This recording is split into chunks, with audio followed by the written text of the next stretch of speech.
ओम नमो भगवते वासुदेवाय। बोलिए श्री हरि की जय।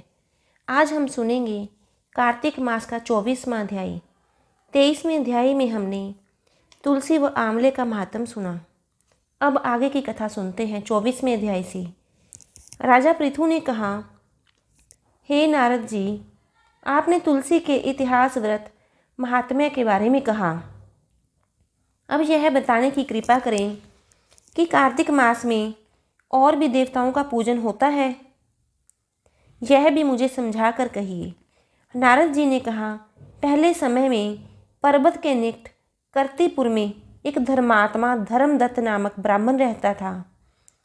वह विष्णु भगवान के सब व्रत करता था। एक दिन कार्तिक मास में वह एक पहर रात शेष रहने पर जागरण के लिए भगवान विष्णु के मंदिर में हर प्रकार की सामग्री लेकर जा रहा था कि मार्ग में उसने एक बड़ी भयंकर राक्षसी को देखा, जिसके बड़े बड़े दांत, लपकती हुई जीभ और लाल लाल नेत्र थे। उसका शरीर नंगा और मांस रहित था। उस भयंकर राक्षसी को देखकर धर्मदत्त बुरी तरह से कांपने लगा।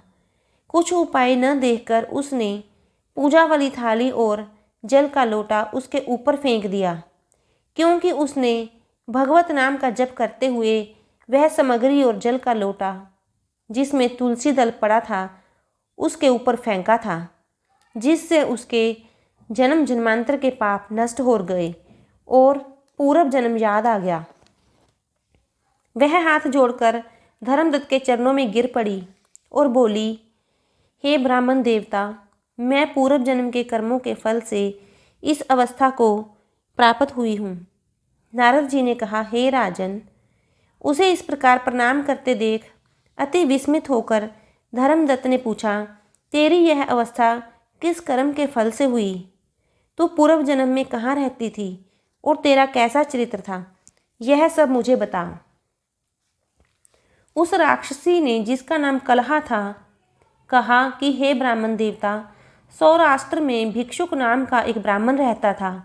मैं उसकी पत्नी थी। मेरा स्वभाव बड़ा ही क्रूर था।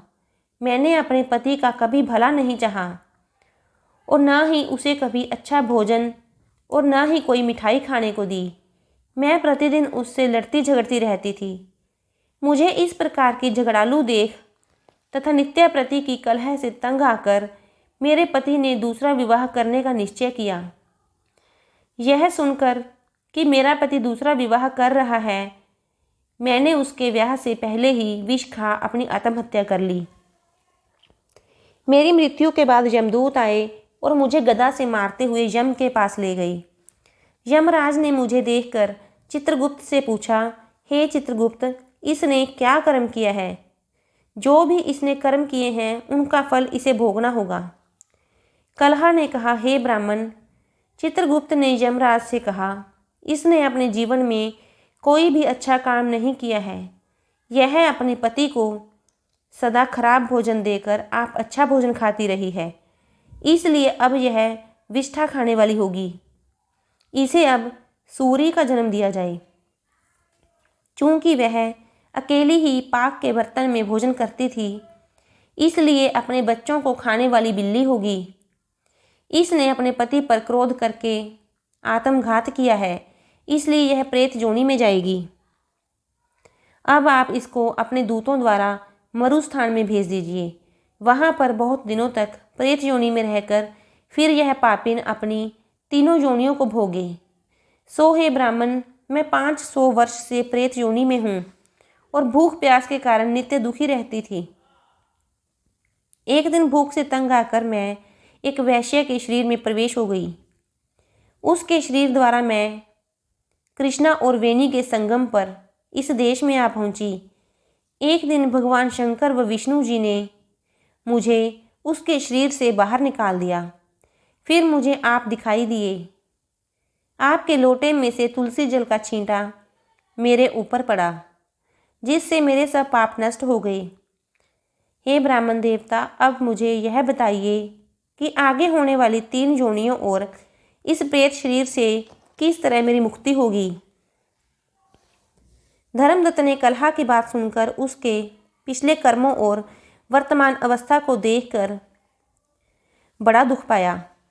उसका दुख देखकर उसका चित्त पिघल गया और फिर उसने दुखित भाव से कहा, इससे आगे की कथा हम 25वें अध्याय में सुनेंगे। बोलिए श्री हरि की जय। अगर आपको मेरी कथाएं पसंद आती हैं तो कृपया हमारे होनी चैनल को लाइक, शेयर और लाल बटन दबाकर सब्सक्राइब कीजिए और कमेंट में जय श्री हरि, जय श्री राम या जय श्री कृष्णा लिखें। ओम नमो भगवते वासुदेवाय।